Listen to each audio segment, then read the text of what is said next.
Hi, everybody. This is God SAAD for the SAAD Truth. In 2009, I wrote an article on my Psychology Today blog titled The Narcissism and Grandiosity of Celebrities. And in the article in question, I went through some reasons that I think that celebrities are so keen on sharing their deep and profound insights with the rest of us simpletons. That article in question was then picked up by Psychology Today magazine and edited the slightly tweaked version of the same article. So what I'll do today is read to you the magazine version, and then I'll also post a link to both versions of that article. Uh, Now, the reason why I thought about doing so today is, of course, because a few days ago, Meryl Streep lectured all the simpletons that like MMA and football about how they should behave and think and so on. And so I thought that it might be the right time to share with you this article. So here we go. The title is Homo Consumericus, I'm Not a Doctor, but driven by narcissism and surrounded by yes men, celebrities think they can cure the world's ills. Here we go. The narcissism and grandiosity displayed by celebrities have always fascinated me. Jenny McCarthy is bewildered that the National Institutes of Health is not paying attention to her, quote, proof that autism is caused by the MMR vaccine. Apparently, it is due to a large conspiracy in part driven by the evil pharmaceutical firms. No doubt Dr. Evil is the CEO of the conspiratorial consortium. Tom Cruise castigated psychiatry for being pure quackery as he had, quote, studied its history.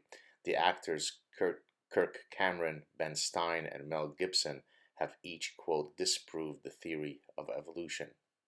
The problem has gotten so out of hand that there is now an organization, Sense About Science, that seeks to combat such celebrity-driven idiocy.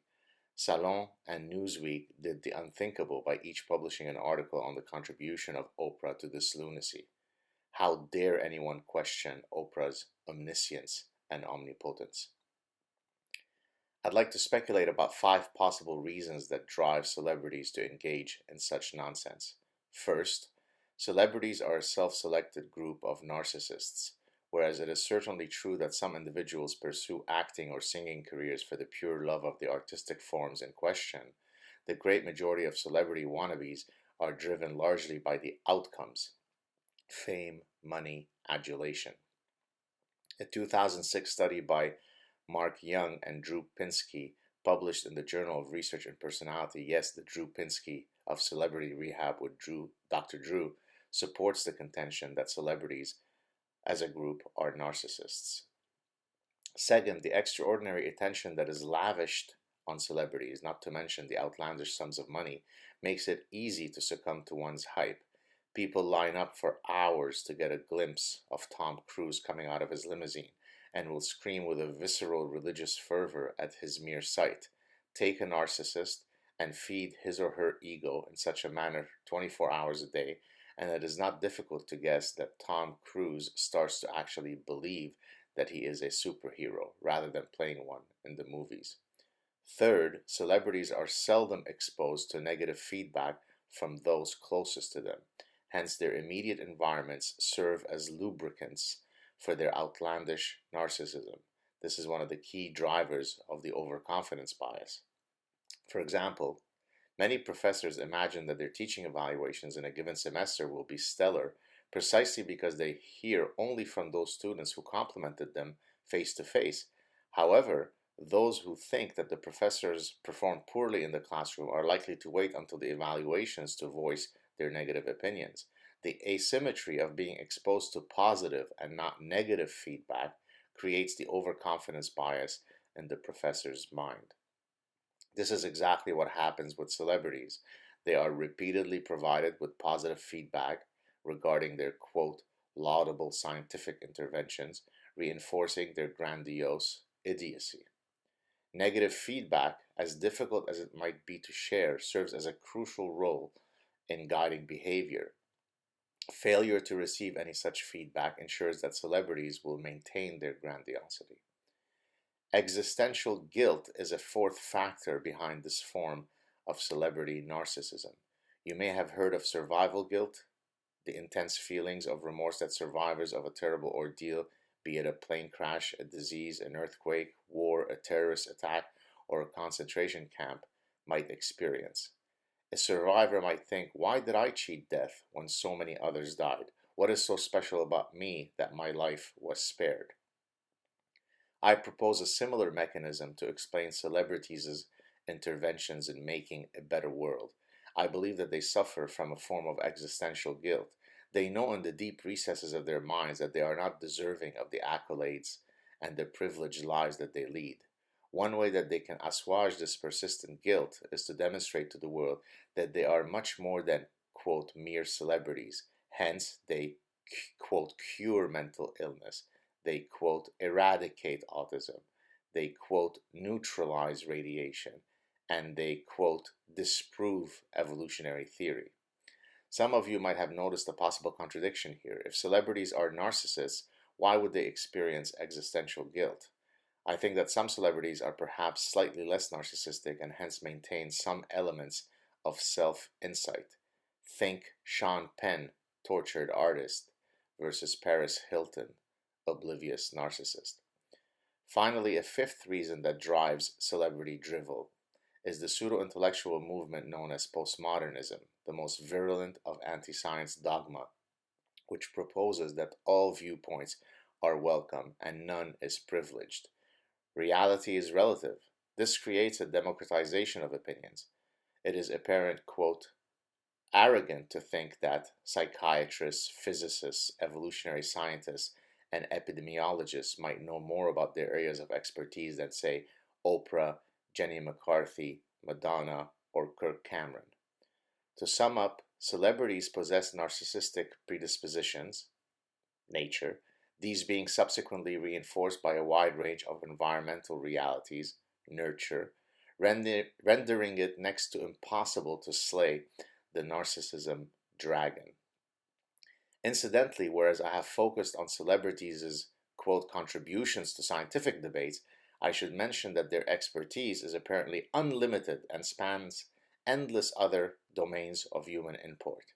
For example, Mike Farrell, Tim Robbins, Sean Penn, Susan Sarandon, Jane Fonda, and Martin Sheen, among countless other celebrities, have repeatedly explained to us that there is an alternative to war, and it is rooted in the highly, quote, actionable mantra, quote, give peace a chance. One thing that is unequivocally clear about human history is that it is paved with bloodshed, irrespective of cultural setting and historical epoch.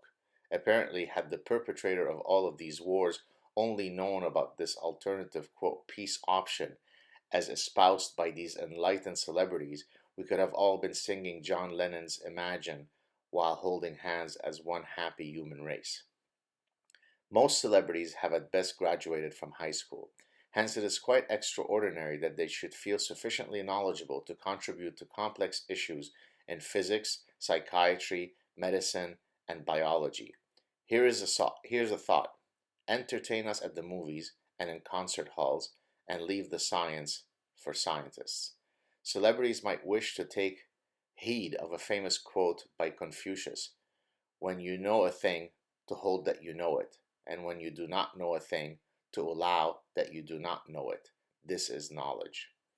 If celebrities prefer to receive directives from other actors rather than dead Chinese philosophers, perhaps they can heed the advice offered by Amanda Peet, an actress and advocate of child vaccination, who is reported to have said, I'm not an expert. I'm here to tell you do not listen to actors, do not listen to celebrities.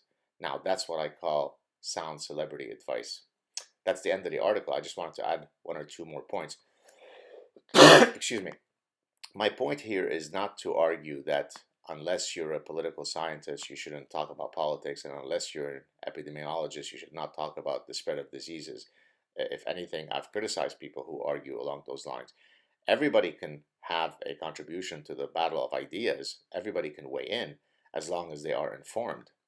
But in the same way that when my gardener comes over, I don't necessarily expect him to lecture me about whom I should vote for, there is no reason to take the prescriptions, the political prescriptions of actors because they pretend to be someone on screen any more seriously than I should my accountant, my gardener, or my daycare provider for one of my children. In other words, there is something inherently grotesque about actors thinking that because they play superheroes in front of a big screen, then they are entitled to shove their otherwise profoundly idiotic and profoundly ill-informed opinions on the rest of us. That's the issue. So it's not that, you need to be a credentialized person before you speak on a topic, but at least have the decency to know things beyond the four sentences of virtue signaling and platitudes of progressivism from Malibu before you open your mouth. So act and sing. Meryl Streep, keep crying all the time on screen, and leave the deep thought for those who are capable of such thought. Hope you're having a good week. Talk to you soon. Cheers.